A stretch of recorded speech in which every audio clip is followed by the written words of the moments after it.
Welcome to the Strategic Thinkers Podcast, where we navigate the real path to business success, your path. Each episode brings you actionable strategies and real stories from entrepreneurs who are building their business their way. My name is Sean Atkinson, and I'm your guide through the process of making the inconvenient convenient. Because when you can make the inconvenient convenient, people are willing to pay you for it. The more convenient you can make it, the better the experience. And that's where you make real progress.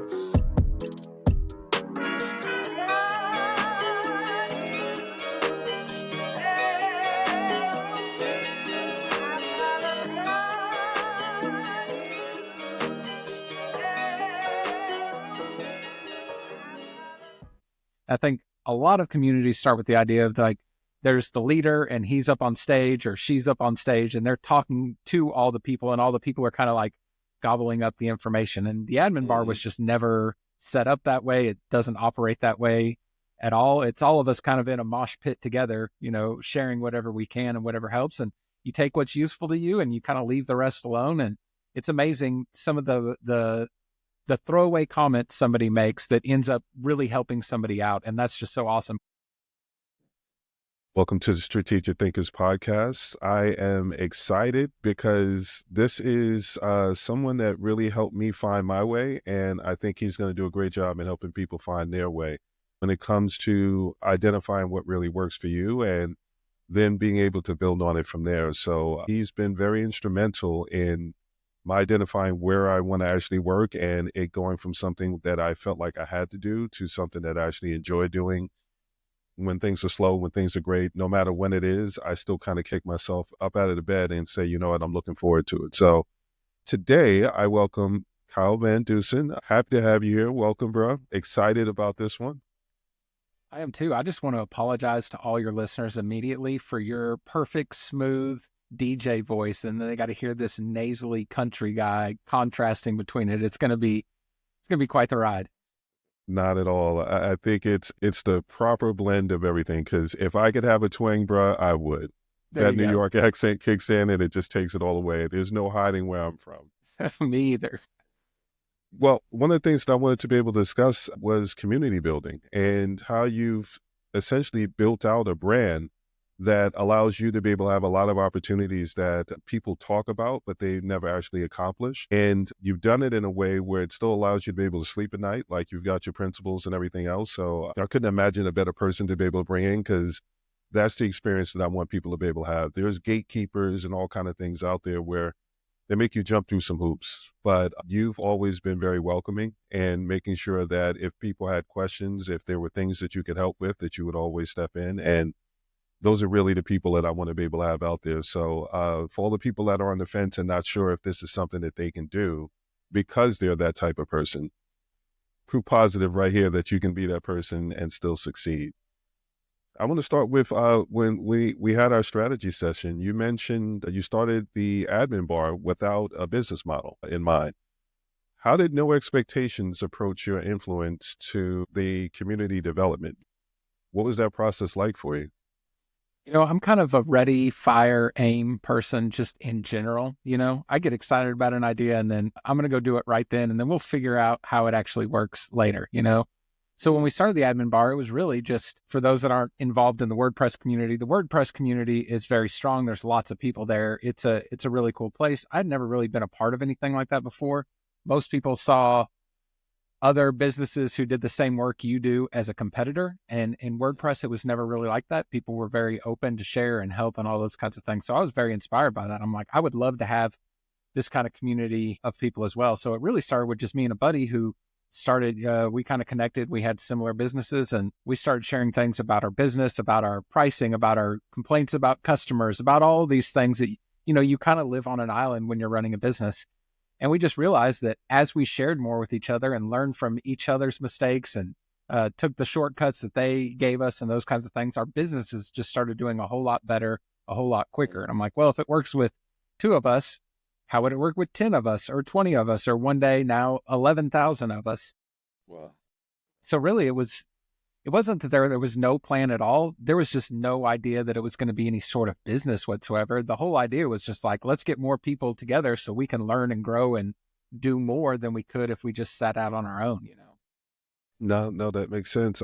When I was doing some research for community building, because I wanted to make sure I asked questions that actually align with some of the things that people might turn around and Google or GPT or something like that and end up getting results. Like I wanted to give some context. So it's I saw something that says statistics show that only 25% of communities launch with a monetization strategy in place. So that aligns with what you're describing. A lot of people are going in with the best of intentions, but there are that faction that will start in and say, you know what, this is a money opportunity. Those are some that will start the free community, but they quickly have the paid community within it. And then you just have to figure out how to be able to navigate it for those that aren't sure if it's something that they want to be part of. What you created was something different. You found a way to actually express all these different concerns. Like one of the things that I love about it is there are so many red flags to identify and people that are sharing stories that like you don't have to come up with your own. There's always someone there that says, oh, I ran into this. And one of the things I like to tell people is we all serve as examples in life. Sometimes it's an example of what to do. Sometimes it's an example of what not to do. So the community has been really great with explaining I had this situation, and you can drop something in there and someone will either say, yes, I've been there, or no, I've never seen that before. There's such a mix where you get to see you're not alone. And that's one of the biggest things that I think stands out when it comes to having that kind of support. It's a real community because you realize you're not alone. Yeah. And we, like all communities, we have a lot of people that lurk. And I think they lurk because they don't think they have anything profound to say. And what I've really come to believe is that we can learn so much from everybody, not just the people who are way further ahead of us in the game than we are, but the people who just started out. I mean, some of the best insights I ever got were from people who, just started building websites yesterday, right? Because they just came with a different perspective and a different background and a different set of experiences and all these things that they were able to frame something or explain something or contribute something from a perspective that I would have never had on my own. Like it'd be impossible for me to have that perspective because I don't live their life, right? And so it's amazing that you can learn so much from so many people. I think a lot of communities start with the idea of like there's the leader and he's up on stage or she's up on stage and they're talking to all the people and all the people are kind of like gobbling up the information. And the admin bar was just never set up that way. It doesn't operate that way at all. It's all of us kind of in a mosh pit together, sharing whatever we can and whatever helps. And you take what's useful to you and you kind of leave the rest alone. And it's amazing some of the throwaway comments somebody makes that ends up really helping somebody out. And that's just so awesome because it's just full of it all the time. And you never know exactly what somebody's going through or what might help them. And us all just having a safe place to share those things is pretty awesome. It's special. It's definitely special because it's one of those things of what you described. There are the ones where it feels like that person is up on stage and it's kind of like kiss the ring. So you can't necessarily disagree. You can't have that kind of interaction where someone can create a new perspective, where they're able to show something new because you're having that open conversation. Say, well, I do it this way. Well, I do it this way. And sometimes, what do they say? It's like there's this person's perspective, and then the truth. So somewhere in there, you can find new ways to be able to do something and tweak something that you've always been able to do one way, but find other ways to be able to bring things in. And I think that's one of the things that's really, really cool about what you put together. Now, one of the things that did come out of it, well, that you had going into it was the website owner's manual. So where it was a free community, you also had something where I found it fascinating. You were giving away for free. And we had the conversation of sometimes when you give things away for free, people don't necessarily see the value in it because how valuable could it be if you're giving it away for free? So can you kind of walk me through that and then how it's kind of progressed from there? Because there are certain staples that is a staple in my life that not only do I have as a business owner that I use for myself, but for clients, something that I swear by, even if they're not going to work with me. My thing is, this is something that you need to have. So it's that kind of staple, and I'd love for you to tell people about it. Yeah, so that came about probably a year, maybe 2 years. I'd have to go back and look at the timeline after starting the admin bar. And essentially for us as web developers, especially in the WordPress space, the lifeblood of our agency is monthly recurring revenue. And most of us get that through care plans. So essentially managing somebody's website for them. explaining to a non-technical business owner that has never had a website before that they now need to do a lot of upkeep to keep their website running smoothly can be a difficult conversation. And I think a lot of times we sold it as, or the traditional way to sell it was kind of like, don't tell them about it at first because then they might not buy a website. And then let's tell them afterwards that now they have to pay for this insurance essentially, or like extended warranty, you know? Mhm. And it just doesn't feel like a real great way to have a sales conversation with the client. So we were kind of just brainstorming ways to be able to pitch this to clients in a way that was truthful and authentic and all those kinds of things, but in a way that they would understand and they could see why this was necessary, right? So we came up with this idea of creating a manual that it just explains everything that needs to be done for the website to keep running successfully. You need to have this, you need to have this. Every week you need to do this task, and every year you need to do this task. And if this breaks, here's where you look. And if that breaks, here's where you go. And it's purposefully overwhelming, I would say. It's all truthful, but it's definitely overwhelming to somebody who's not used to running a website. So me and my partner started using it in our own businesses independently and having really good success with it. So like you said, we put it together as like a lead magnet. At some point, we started building an email list. So it was a great lead magnet opportunity. I think we had it up there for a couple months and less than 100 people signed up for it, right? And it was kind of mind-boggling to us because we were making tons of money off of this thing and nobody seemed to care very much. You know, eventually we took it down, repackaged it, made it a little bit prettier, and then decided to put a price tag on it. And I think at the time it was $10 or $15. It was very, very low priced, but immediately it started selling. And I think within that first month, we sold 1,000 copies of it, which was mind blowing. We'd never sold a digital product like that before, but it was a great first lesson to me that, you know, when you put a price tag on something, you're implanting a value in somebody's mind. So when you give them the price tag of free, they kind of value it at $0. It's almost worthless, you know? So that's not to say you can't give away stuff for free. And we've done a lot of successful things that were valuable that were free, but the way we were packaging that didn't align well with the value it had. And as soon as we put a price tag on it, it started to do well. And now that's been, I don't know, 5 or 6 years since it's been for sale. I don't really do any promotion for it these days. It's on our website. People bring it up and share it and things like that. But we still average 1 or 2 sales a day without doing anything, you know, 5 or 6 years later. Those numbers add up over time for sure. It's not $10 anymore and those kinds of things. But it's been a huge success for us. And there was a lot of learning lessons in that, you know? Right. Well, I brought it up. It's not just so much for a plug, but it's to be able to explain to a lot of entrepreneurs and small business owners, a lot of the information out there are for people that are already at a certain point. What I'm trying to cover are things that are for people that are trying to get to 6 figures. And then once they get there, figuring out, okay, now that I'm here, how do I stay here? So I wanted to cover that because one, you figured out that there was a process that was actually helping you. And because you tested out with another person and that person was able to go, yeah, no, this is really helpful. They were able to see it. And that's that word of mouth that a lot of people end up talking about. And sometimes what happens is people are scared to be able to share it with someone and beta test it because their thing is, I want to wait until I know it's perfect. But that aside, I love the website owner's manual because you've explained what it's like for an agency or a web designer or a web developer, but I can explain it from the standpoint of being a consumer. Anytime I look at something, I still like to look at it from a consumer to go, well, how would I use it? And one of the things that I love about it is it's not just a product that I would say that is useful for someone that creates websites.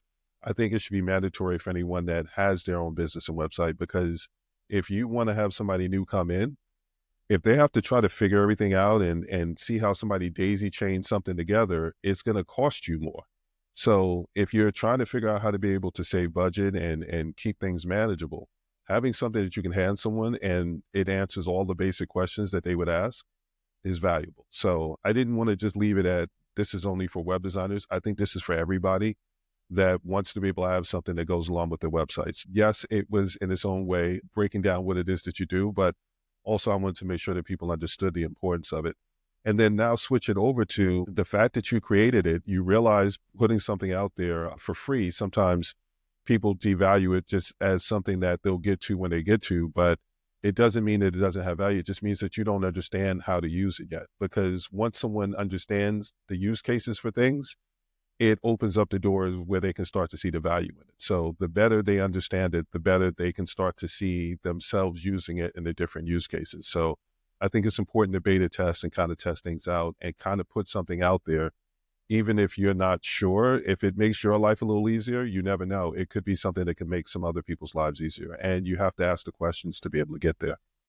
Yeah, I mean, I think one thing that stops a lot of people is like that fear of failure. Something in me, lack of shame. I don't know what it is, but I just don't mind looking like a fool. It's fine with me. I mess things up all the time, right? We all do. So it just doesn't Mhm. bother me too much. So I've never been afraid to like ask the dumb question or whatever it may be to get it, get something out there and figure out the whatever the answer is. Like if I'm wrong, I want to know that I'm wrong as soon as possible, right? Because then I can be right. I don't want to just be wrong and argue that I'm right because then I don't get anywhere, So for me, it's never been. Thankfully, I'm not too worried about looking like an idiot, which is really lucky. My family doesn't love that, but for the most part, it served me well. So yeah, I couldn't agree with you more. Sometimes you just got to put stuff out there and kind of see how it plays, and you're going to get feedback from people and all that. Those are opportunities to make things better. And honestly, the website owner's manual and any other thing we've put out or been a part of is better when you get feedback from it, right? So you got to get it out there and you got to start somewhere. So Yeah, no, it allows you to be able to refine things and get it to the point where it's as polished as people want it to be. But it takes going through that to be able to get to that. So you don't put something out there and it's perfect right from the start unless you've taken the time to research it for so long. And even with that research, you still have people interacting with it to be able to give you that feedback. So are you worried about the public shame of getting it wrong? But then people can see the effort that you put into getting it right. Or are you going to say, I'm going to do all of that in the dark, and then people still question you? Well, how do I know you're right? I don't want to call it Sophie's choice because that's a little cold, but it is sure. one of those things where you kind of have to think through how you want to be able to do it. Yeah, obviously you don't want to do something irresponsible. There's a line Mhm. to be drawn, right? You have to have some pride in your work and all those kinds of things. But I've spent forever on something and then put it out there, and doesn't matter how long I spend, there's always something later I want to make better or change. So it's like, okay, well, I could have fast tracked that process if I would have just started with an MVP and iterated from there. I could have got all that Mhm. feedback sooner. I could have got more testing out of it, all those kinds of things had I started sooner than work on it, alone in the basement for as long as I can. And so many times it just stops people in general. Like I said earlier, I'm the most motivated to do something as soon as I think about it. So the longer it goes on and drags out, I start losing interest and momentum and excitement and all those kinds of things. And that doesn't help the project for sure. Absolutely. All right. Well, let me bring it back to the community because there'll be some people that are like, I came here for community, and you segued into something else. There are going to be some people that really love that. But I will bring it back to the community. One of the things that you mentioned when we talked about it was being selective with membership approvals. How do you balance growth and maintain community quality? Yeah. Well, for good and for bad, for better and for worse, our community is built on Facebook, which is probably not where if I was designing a community today, I would, anchor my boat in those waters, but that's where it is, right? So with that comes a lot of spam and junk and all that kind of stuff. And in the beginning, we'd let everybody who wanted to join, but we started seeing patterns of people that cause problems or were jerks or whatever it may be, right? So we just started getting a little bit more picky and a little bit more picky about who got approved to be in the community. For the past probably 2 years or more, Facebook will give you stats on how many people were approved and how many people were denied. And we stick around 40 to 45% of the people who asked to join get approved. And that's based on we're only able to ask 3 questions. So we try to do the best out of those questions that we're able to ask. And sometimes it's clicking through to their profile, making sure they're a real human being, making sure they're not leaving rude comments on everybody else's profile all the time. So it's a lot of labor. It's not fun. It's probably my least favorite thing to do, honestly. Sometimes I will put it off for weeks at a time, but it's really helped the quality of the group. Now, the group hasn't grown nearly as fast as it could have if there was, if I was letting 60% of the people that I'm saying no to in the group would be much, much bigger than it is today. But I don't think it would have the same feel and love and all those kinds of things that we have in the community because we've just been so much more careful about who we let in and the kind of atmosphere we create. And really that goes back to a bad customer, a bad community member, a bad fit of any kind is going to cost you way more than you could ever gain from it. Right. So if Very I let true. the wrong person in the group, that's going to be way more detrimental than having one more person in the group for whatever that metric or number is of how many people are in there. Like those things are just not equal at all. One person can, one apple spoils the bunch.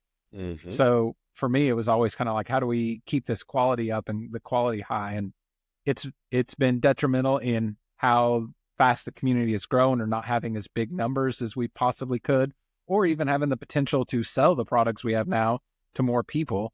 But for the longevity of the group and for the health of the group and everything, I think it's really important to keep it that way. I definitely don't have any intentions on changing that anytime soon. There's a lot of value in what you just shared. I think there's some things to unpack in that. One, first and foremost, one of the things that I loved about it is it goes back to what you were saying. It's a safe space. It's something where you can go in and you can ask questions. It doesn't matter where you are in your business journey. It's a space where you can go in and you're not necessarily going to get ridiculed. I think that's part of the benefit and the rewards of doing that kind of, I don't want to say policing, but guarding of and protecting of the actual community. I know I can almost liken it to being on the publishing side, where there would be brands that wanted to be able to promote, and the publisher would say, no, I actually have to protect my subscribers and my audience. I can't just have anybody come through, because if you create a bad experience, I'm not just going to lose you as a brand because I didn't get the results that you were expecting. I'm going to lose a lot of people because they're going to say all the things that I loved about it just changed the moment that person came in. And Right. then next thing you know, they're checking less, they're engaging less, they just had a bad experience. And I almost liken it to being something where you go around the block. If you make one wrong turn, it takes 3 times getting it right just to get back to the starting point. So if you think about it, could be 3 times the amount that goes wrong by doing one thing, just being greedy, chasing a number, be it revenue, a client, whatever it is.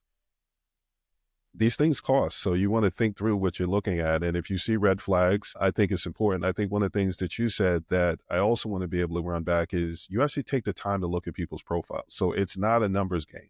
And that's where people are going to get lost, where they say, well, I built a community, but I don't get a lot of engagement. You might have let some people in that weren't supposed to be in there. You also police it in a certain way where if you see someone's being out of pocket, that you'll get rid of them and you'll let people know that they're gone.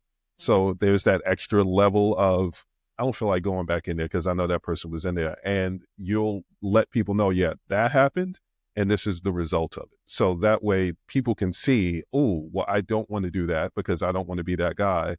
Or now I feel safe about it because that irritated me or that was a bad experience. So there's extra measures in what you're doing. And I think that's really where some of the value comes in. Yeah. I mean, it is a lot of policing sometimes, Mm-hmm.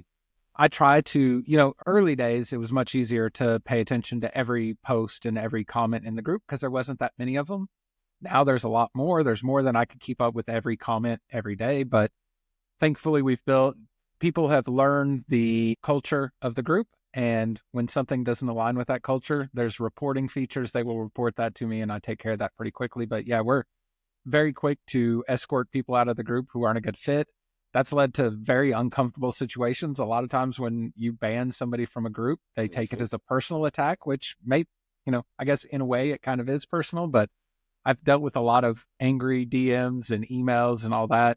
I've also had to kick people out of the group that have a big following and a big audience, and that's scary and uncomfortable. But at the same time, if it's not serving my community, it's there's no win in that for me for keeping them in there. So as long as I can, try to maintain that culture and what we're trying to build here at, above everything else, above profits or numbers or my status with maybe some other community, I think that's kind of the North Star to be striving for. I haven't done it right every time for sure. I make mistakes on that all the time, but just trying to get back to that, make sure that that's the main focus is like, how do we make this community the best it can be? Sometimes that's not what's best for me or me personally or my pocketbook or my prestige or status or number of followers, but that's okay. All those things will work themselves out if we have a really great community, and all those numbers will be hollow if the community's terrible. Sure. When you zoom out and look at the big picture, it makes a whole lot of sense, but it can be hard to do that in the fog of war. Yeah. I mean, one of the things that I try to tell people is just be aware of your surrounding circumstances because it's playing a factor in your decision making. So if I know I'm having a bad day, it's probably not going to be the day that I make those kind of decisions.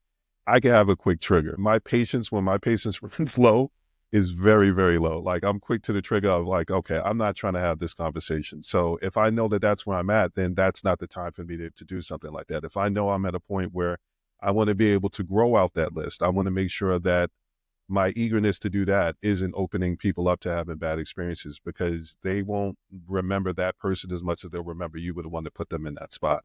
One of the things that I know kind of contributes to the value of the community that you built is no self-promotion. And I know that's one of those things that it can be a deterrent, and some people will get scared to do, because they say, well, if I don't create something like that, then how am I going to be able to build that community up, or that list that they may have that monetization in mind for? Yeah, and we've always been pretty strict about that rule, just because I mean everybody's coming there to get help, and there is some gray area in there. It's one of those things that's hard. It's not perfectly black and white. We can't just say something is self-promotion or it's not.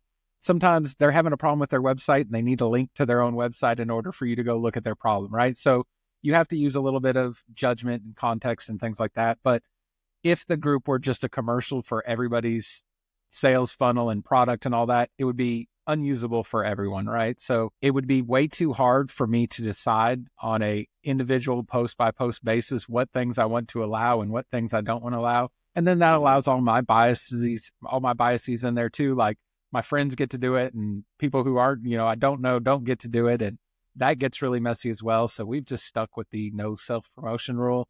Again, I do get some hateful comments from that every once in a while, but that's okay. For the most part, I think people pretty much appreciate it. I want to say when the community was smaller, it'd be harder to do now, but we would have, one Friday a month or something where everybody could post a link to their website or their product or whatever it may be. We've also tried to create some ways, eventually both free and paid, where people can promote their things, because in the end, some of the products that are for sale or things people have would be really valuable to the community, right? So if I'm keeping people from finding those things, I'm not really serving the community in that way. So we've tried to come up with some ways.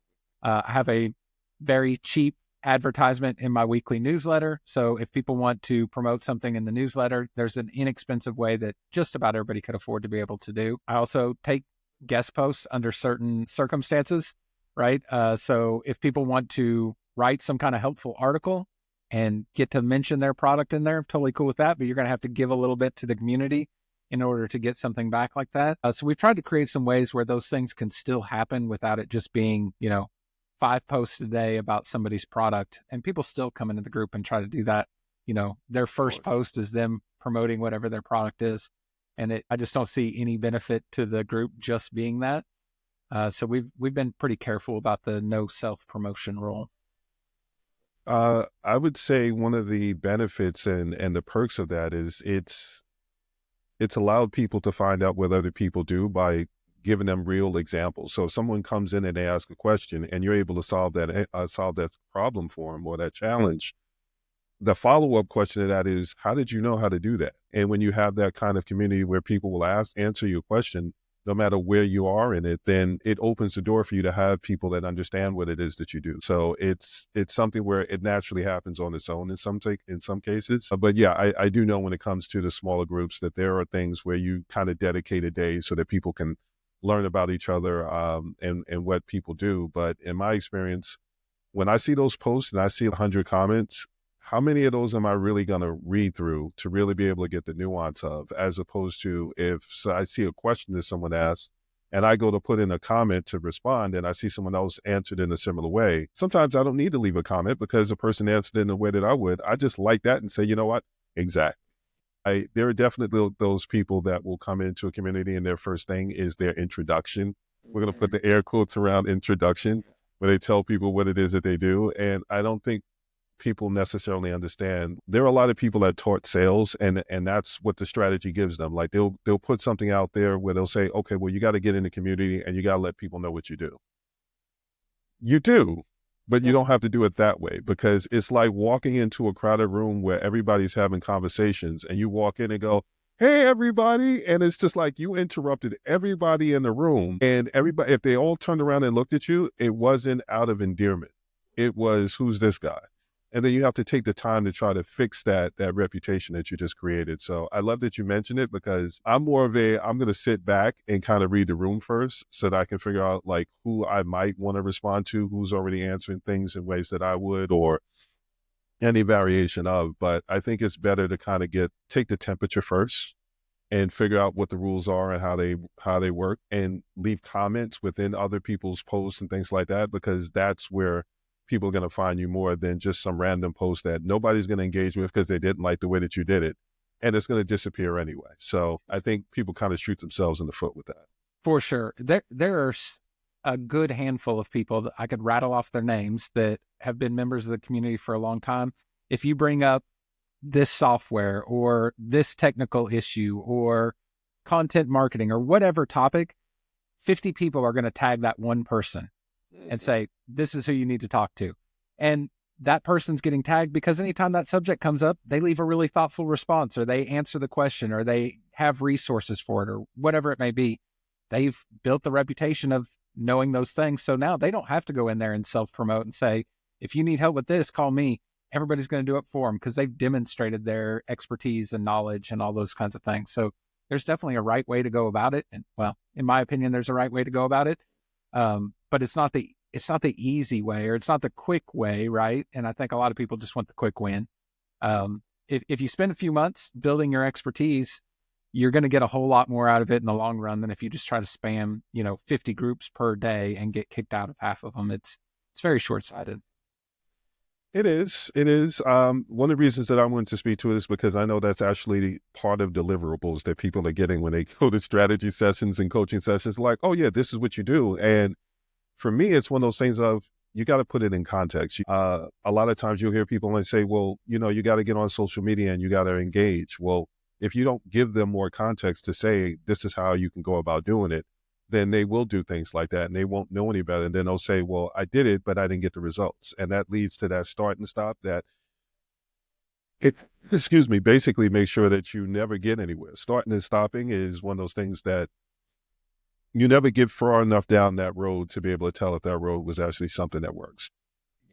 Again, it's better to kind of go into a community, find out what's going on, find out what people are talking about. If you can leave a comment, that's really what people are talking about when they say join a community, get into a group, and tell people what you do. You can do it in the comments. You can find people in comments. I saw something on LinkedIn with someone that I knew, one of their specialties, and I just took the post, copied it, dropped it into Facebook Messenger and said, here, I found at least 5 people that were asking about what you do. And it was within the comments. It wasn't just the post, it was within the comments. And Sure. I think people miss the mark when they don't read the comments, because that's basically getting like a customer survey that you never had to publish. So where there are people putting out prizes and gift cards and doing all the rest of these things. Now, I mean, they're the people that post cleverly, and they'll post something like they're asking a question, but then you leave a response, and then they'll say in their response, "Oh, DM me," and then I realize that's a whole other sales process, but that's a different conversation. At least if you're going into the comments, you can identify who those people are, and it'll kind of let you know who to avoid. So again, there's a lot to be learned from going into the comments and just taking your time instead of just jumping into a group and thinking, all right, well, I have to make a splash. Sometimes I think that would be the best way to be able to go about it. It's so interesting how people will act that way online that would never act that way in person. Like if you went to, you're a kid and you go to a new school, you would not show up on the first day and tell everybody, here's how it's going to work and here's who I am. And, nobody acts that way, but people act that way online all the time. So, think about how you would behave in real life. People like real humans, so the anonymous nature of the internet, I think, gets to some people sometimes, but I don't know. Part of that is just like authenticity and like just be who you are. That's going to get you. It's exhausting to try to keep up with a persona of yourself and try to maintain that forever. Just be who you are. You will attract the right people. If you get to be you and they like you, then that'll work out well. But if you're pretending to be somebody you're not, that's a headache. I don't even want to try that. It's a lot of work. Yeah. It's a lot of work. Now, one of the things that you mentioned when we did the strategy call was you actually created an Excel sheet. And I thought this was really, really cool for all the people that are starting a community and then they're putting things out there where they want to get engagement, but they're like, I post, but nobody really says anything. You talked about keeping an Excel sheet of community questions. How did that work? And like, what were some of the things that you learned from using it? Yeah, the engagement today is great because I don't have to do all of it, but that was not the case for a very long time. For a very long time, I was the one doing the majority of the posting and the majority of the commenting in the group every day for probably a couple years. So it's a lot to keep up with, and you're just experimenting with different things. So I was always trying to come up with ideas of things to talk about in the group. So questions do better than statements. So if you just preach something, you might get some responses, but probably not that many. But when you ask a question, people like to answer the question. In fact, I've heard stories of people on some of the like tech forums. You log into an account, you answer or you ask a question, then you create a fake account and go put the wrong answer to that question, and then that thread will blow up because everybody wants to give the right answer there, right? It's just some kind of human nature thing. So questions do really, really well. Now, some of those, and people like to talk about themselves just in general. We're human beings, and people generally like to share if they know the answer to something. They want everybody to know they know the answer to something. So I wouldn't say that I was like purposefully asking dumb questions, but I was not afraid to ask the dumb questions that I'm sure other people had too. And maybe I had some idea of an answer, but didn't know the full answer, or maybe there were other perspectives. So a lot of it was like any kind of question I could think of would go in that sheet. But there was a lot of things that ended up doing really well that got tons of engagement in the group that were not even industry related. Like, what did you go to college for? And what did you get your degree in? Because owning a website agency, not many people have a degree in that or even in something related. And it was really interesting to see what everybody's background was, or like, what was the worst job you had before you started your agency, and people love to share that kind of information. And it's strange. And I'm one to kind of like stick to the subject and do less thoughts and feelings, probably more than most people. But it was such a great community building thing, getting to know the people beyond just the work they do, right? Like, we're all building websites and we talk about websites way too much, but to get to know some of the people and to make connections, say, oh, you're from this place, I grew up there, or you did this weird thing in college, I did that thing too, or we were in the same fraternity, or whatever it may be, right? Just to forge some of those connections between people, because there's a lot of things we're going to have in common when you get that many people together.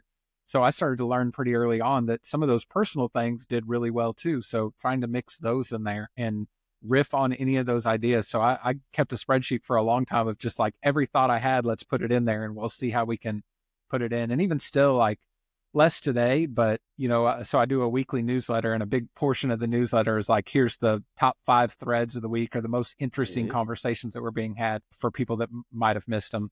And sometimes I'm like, man, there's only 3 that I think are really good this week. I need to come up with something in the group to get everybody talking about something, So I'll kind of go back to that well of what can I post in the group that would be engaging for folks or an interesting conversation. So I think thinking of it as like, if you had to show up somewhere and get everybody talking, what would you ask, or what are the things you would say? Because as the community builder or leader or whatever it may be, especially in the beginning, it is your responsibility to get people talking. If you were hosting a party at your house, you would want to make sure you connect the right people together and you ask questions and you get people talking, so everybody's not just staring at each other in silence, right? So it is kind of your responsibility as the host to make everybody feel comfortable and welcome. And part of that is just trying to get them to engage and talk. So I kind of took that as part of my job, as, come up with things for us to talk about instead of just waiting for somebody to come up with something to talk about. It was my responsibility to do that. And it definitely took a lot of work in the beginning, but worth it in the fact that now it's kind of built upon itself and I don't have to do as much of that anymore. Really, really powerful. I love it because, one, when you mentioned the Excel sheet, my thing was, I haven't been doing any of that. So I immediately was like, okay, I need to start switching things up, because one of the things that I wanted to be able to do is, I could have reached out to you and said, listen, I'm working on building my community up. Give me some tips, this, that, and the other. But I wanted you to be able to come on, because I felt like this was something that would be a bigger conversation. It didn't need to be me having a conversation.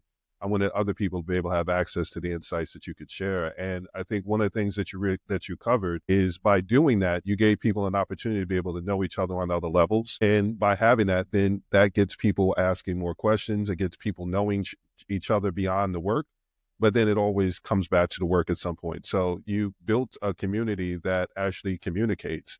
And that was going to be one of the things that I was going to ask you is you have happy hour, and I know people want to do Q&As and things like that. You get a pretty good turnout, but I think you kind of answered it in a way, but I'll ask it anyway. How do you work on being able to build up the actual turnout for live events and things like that? Because I know that's something where people want to offer it, but they don't want to go through the embarrassment of saying, well, I'm going to do an event and then like two people show up. There are people that are offering expertise and they'll do like a webinar or a Q&A. And if it's only one or two people that show up, you basically did a coaching session. So they're trying to avoid that part and really just make sure that they can put themselves in a good spot. Yeah, so I think part of it is like the positioning that we kind of had from the beginning. Like I said, because we didn't go into this as a business model or a business plan to do it, we never went into it with like, we have something to sell you right away, right? We eventually had some things to sell you, but we didn't go into it with it like that. So I think a lot of the things people do as far as like webinars and stuff like that, it's like there's this formula of come and I'm going to teach you something for 30 minutes and then I'm going to go into a pitch and then I'm going to ask you for money at the end.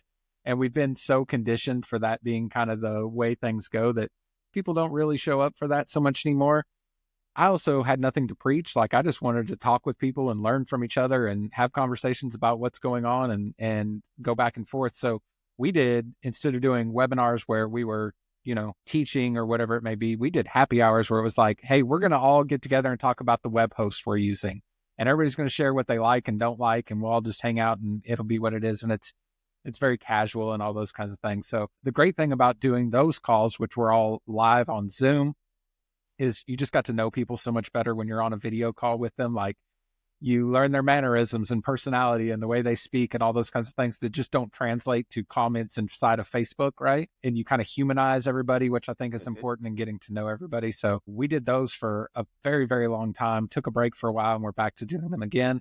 But it's just a lot of fun to hang out with everybody and, learn from what they're doing and stuff. And like I said, we still kind of stick to that formula.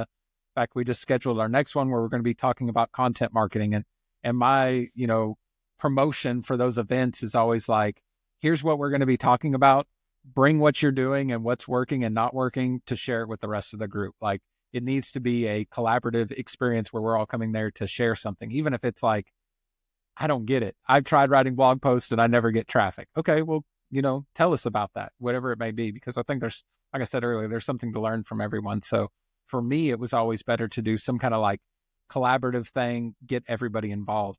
And one of the cool side benefits to that is we got to hear from a lot of people who probably would have never like spoke up or had a very big voice, right? So sometimes it's because they're marginalized in the community and they're, maybe due to their gender or their race or their age or their location, like there wasn't enough people like them for them to have a voice. But in a community setting like this, where we're all just on a call together, there wasn't enough of us for, none of us were in a majority at that point, right? So we just got to hear from people that we probably would have never heard from before. And I think that was really cool to just have that diversity and different perspectives and things like that you might not necessarily get when there's kind of the alphas in a group doing 90% of the talking, and it was never that way inside of our calls, which was really cool. And a lot of those people have become huge members of the community that everybody knows, and have shared lots of really interesting things. So the happy hour thing to me was a huge success just because it was everybody on equal footing. Let's just get together and hang out, which is definitely more my style than let me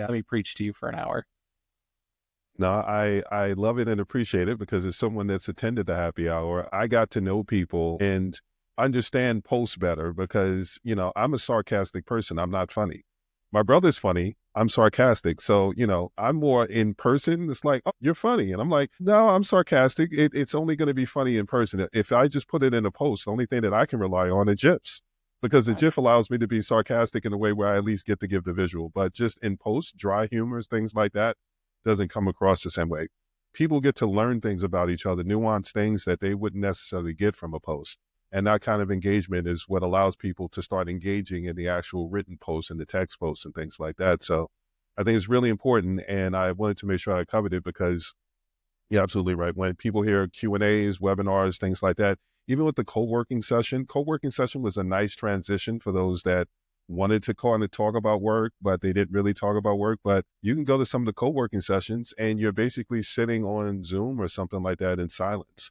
unless someone happens to pop up with a question. And in some cases, you might be in a groove and somebody pops up with a question and it makes you lose track of what you were thinking of. So it can go a lot of ways, but I know that is an alternative for people that want to be able to do something where they bring people together and they can try to create what you created, but they don't necessarily, they might not have known about happy hour. Co-working is one of the ones that I know people have been doing, and you can learn about what people are doing, but you may not get that same level of interaction. So I love happy hour. I think more people should take a look at being able to do happy hour, and you're seeing someone that's successfully done it. So again, that was one of the reasons why I wanted to have you on. Uh, I want to get to one thing. Like, if there was one thing that you would want to tell someone about creating a community, and one that kind of works for them as well as works for everyone else, is there anything that you would give them as, if you don't do anything else, do this? Yeah, I mean, God, there's so many things. I would say one of the biggest things for me is there's a lot of people that say they want to build a community because they heard that was the thing you should do, right? There would be all these benefits from building community. But what they were really trying to do the whole time was build an audience. And I think there's a difference between building a community and building an audience. Now, if you build a community, you can also build an audience. If you just go out to build an audience, it's going to be hard to build a community, right? Because you're kind of putting people at different levels and things like that. So I would say make sure this is actually something you really want to do. Do you want to be involved in this? Do you want to put in all that hard work and the extra hours and all those kinds of things? Because for a very long time, if I wrote down all the financials of running a community, I was very underwater for a very, very long time. So it wasn't to make money for sure, certainly not in the beginning. So I think you have to really actually want to do that and genuinely care about, getting people together, even if it's not any benefit to yourself. If I can connect to people, I'm more than happy to do that for sure. And there's a lot of people in our group like that. But I think there's just such a big difference between building a community and building an audience. I'm biased. I'm partial to one of those over the other. And I have, I don't think I would ever say like my audience or my followers or my subscribers. It's like my friends in the group, and I think there is a big difference in that, not only in the way you think about it in yourself, but in the way you interact with people, So I think you have to do it for the right reasons in order for it to be successful. I think it would be really hard to build something long lasting that can sustain itself and kind of grow into that if your only intention was to build an audience. I love that. And full disclosure, that was a trick question because I knew you would have more than one answer that you could provide. And it is my way of trying to trick you into coming back on for future episodes. So I wanted to force you to be able to give one, but know that this may open up future conversations for us to be able to have about it. But I also want to talk about the rewards of doing it the right way. And you gave me the perfect segue. This is what makes you a great guest.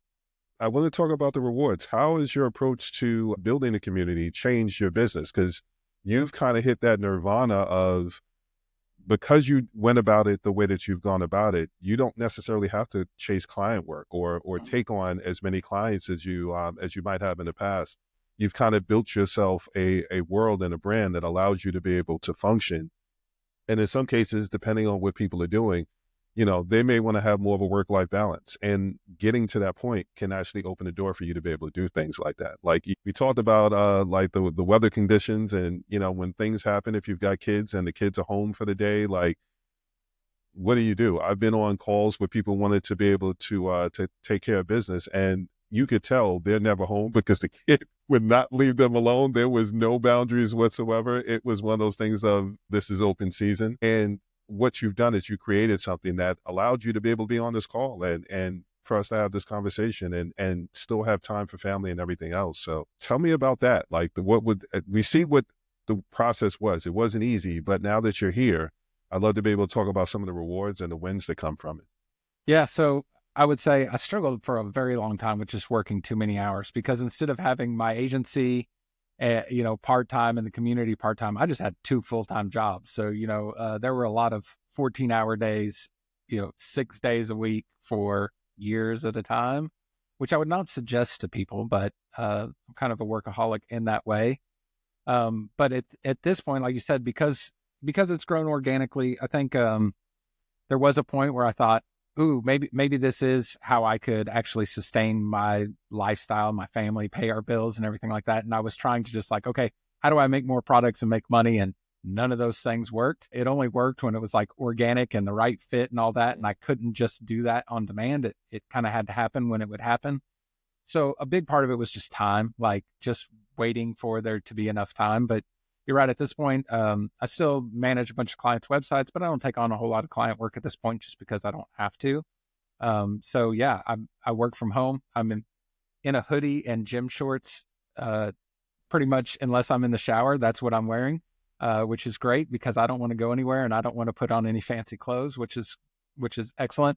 My youngest daughter was born after I started this, so she's 6 now and in kindergarten, but I was able to be home with her, the whole time she was little. I wasn't able to do that with the 2 older kids, which has been a huge blessing because we just got to spend a whole bit more time together than we would have otherwise. But two, because the community is worldwide, there's people, on it at any point in the day. I could really work at any point of the day too, right? So I've been able to kind of build my business around what makes sense for the kids' schedules. I honestly have no idea how people with a real job in an office 9 to 5 have kids in schools because they're always closed or an event or whatever it may be. So the fact that I'm able to kind of build my schedule however I need to support the family is pretty awesome for sure. So it took a lot of work to get there, but it's definitely rewarding once you're kind of in that place, but never feel too confident in that, right? So I'm still trying to make it all work and sustain it because I can't just sit back and enjoy that at this point, right? I need to still keep nurturing all that in order for it to last, years and years to come for sure. So the work does not stop at this point. So No, I mean the valuable part to that, and I always try to speak to it. It's bigger than just the business because we ask a lot of the people in our lives to be able to have a level of patience and understanding so that we can build the business up. But I also wanted to be able to kind of show it's not just an urban legend. There are people that actually get to that going through it the right way. It takes time, but the results of it is you can get to that level. And then it's more a matter of when you get to certain levels, then it's figuring out how to be able to maintain it. So the work doesn't stop. But when you love the work that you do, and when you act with authenticity and you do it the right way and the right reasons, it makes it easier so it doesn't necessarily feel like work the same way. Like you said, the community, these are friends. These are people that, one of the things that I love is you'll see posts and not so much in the group, but like outside the group where, I was in Maryland, so we all got together and you see everyone get together. I think that's pretty cool. That's one of the things to let you know that it's not just something that you put together to build a list. It's something where it actually genuinely is a community. And because of those happy hours, because of the conversations online, people are actually having conversations offline. And that's where the real power starts to kick in with things like that. So I wanted to make sure that we covered that part, but I also want to be able to validate some of these things where people say, well, all of that sounds nice, but what comes with it? Like you're an award winning, like year after year after year, the admin bar wins because you built that kind of community where there are people that are more on the stage, like you gave that as another analogy, and they do well, they make money, but they're not necessarily having people taking pictures other places unless it was an event that they created and things like that. What you've created is something that's organic, and you're seeing the results of it all kind of places where I imagine it would be pretty cool to just log in and something that had nothing to do with you has everything to do with you. And you can kind of give yourself a little, okay, so those 14-hour days were worth it and those kind of moments. And if you weren't thinking about it, I brought it up because I wanted you to be able to think about it that well, way. yeah, and anytime I see posts like that, or people have shared, we got together for lunch or whatever, man, anything I can do to foster that and keep that going is huge. We built like a map thing where people can put in their town or whatever, not their exact house, obviously, but the town they live in, so everybody can see kind of on a map who's nearby them and stuff like that. So anything I can do to foster that kind of stuff, I'm definitely up for. In fact, I told them the other day, if anybody's doing a admin bar get together, let me know ahead of time and I'll send some swag or whatever I need to do. Nice. So everybody has something cool. Since I can't be there, I'll try to do my best to make sure that goes well and they have a good time. We've had smaller, like subgroups of the group get together and do things online even, which is pretty cool. And then WordPress has some in-person events, WordCamp events, and we have get-togethers, at things like that, because there's enough people in the community now that anytime there's a bunch of WordPress people together, there's usually several admin bar people together, which is fun. And man, that's the only reason I go to those events, is to hang out with the people in our community for sure. So yeah, anything I can do to foster that, that's well worth it. Yeah, I think it's pretty cool. I've gone to some events, and what I realized was, as much as it was cool to be able to hear the speaker, the parts that I enjoyed was the common room, where I just got to sit down and have conversations with people.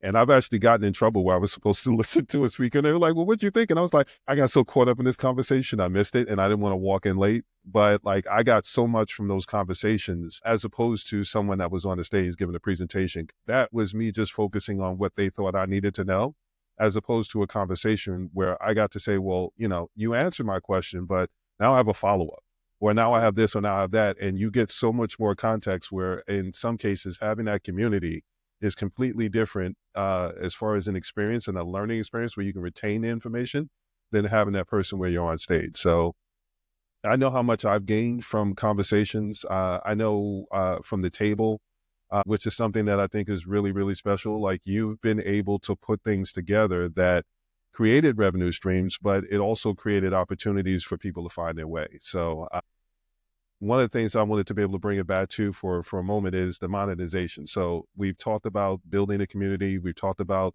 where it can go, where you don't necessarily have to take on client work. Let's talk about the comparison of stability versus, when you're talking about taking on clients versus building a community that can kind of sustain itself. Did you notice any differences as far as sustainability?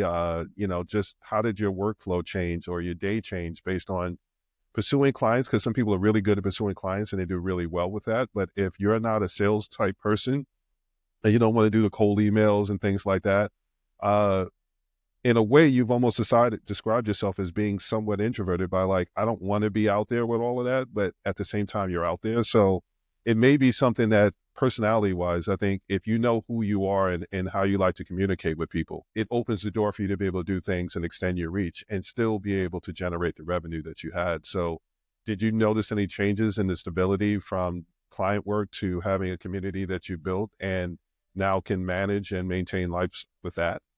Yeah, so I think one of the biggest things going from just client work to some of the monetization in the community is the entire model of service-based work versus product-based work is completely different, right? So when somebody comes to me and buys a website, they pay me money, and then I have to go do a bunch of work. So it's really exciting because I get all this money in my bank account. Then it's like, oh crap, now I got to go do all this stuff for them. The product model is that in reverse, right? So you do a bunch of work up front to create something valuable. But then once you put it out there, every time, at least with digital products that I'm selling, every time somebody buys one, I don't have to do anything at that point. Like, automation's taking care of delivering it to them and all that. Might have to do some support here or there, but I wake up in the morning and there's, new money in the bank account that wasn't there when I went to sleep, and I didn't have to do any new work for that. So that was a completely different thing. Now, they both come with like their own set of challenges. I wouldn't say that one's necessarily easier than the other, but if you're trying to choose your own hours and all those kinds of things, the product side is definitely better for me on that. The other thing that's been huge for my sustainability in the business is sponsorships. So I think some people like sponsorship stuff and some people don't. I was never a big fan of all the affiliate marketing stuff. So I have tons of affiliate opportunities and can probably make a lot of money if I was willing to shill affiliate links all the time, but I just never felt great about it. My problem with that was, as soon as I start sharing affiliate links, then anything I recommend from that point forward, somebody's just going to assume I'm doing it because I'm getting paid. And I wanted to be able to talk about the things I really like and talk about things I don't like. And there was no strings being pulled on any of that. So I went the sponsorship route. And because we built a community that's really engaged and all those kinds of things, attention is currency.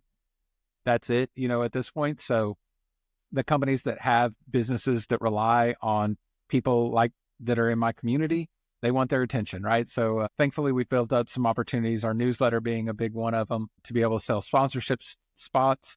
Those are sold out right now a year in advance, which is amazing. So those kinds of things are nice for stability too, because, if I had to go sell, let's just make up a number, $20,000 worth of stuff to my community, that's a lot more work as far as individual touch points and sales and all those kinds of things, because I'm going to be selling them $10, $20, or $100 at a time. But when you go to a big company that has an advertising budget, that's one sale, right? So it Right. makes a difference there. So for me, the sponsorship side of it has been pretty huge. Again, kind of like with letting people in the community, I tend to be pretty picky about who's going to sponsor because their name's going to be next to my name, and whether I'm endorsing it or not, and I'm not when they're sponsoring it, it's very clear. It says they're sponsoring this, but they're going to associate that company with my company. So try to be really careful about who I'm jumping in bed with on that as well. But the sponsorship thing has been really beneficial. Once again, you covered the question before I even got to ask it. I love it. That was going to be one of the things that I was going to ask because communities, you can create again, some people are building it so that they can build their list.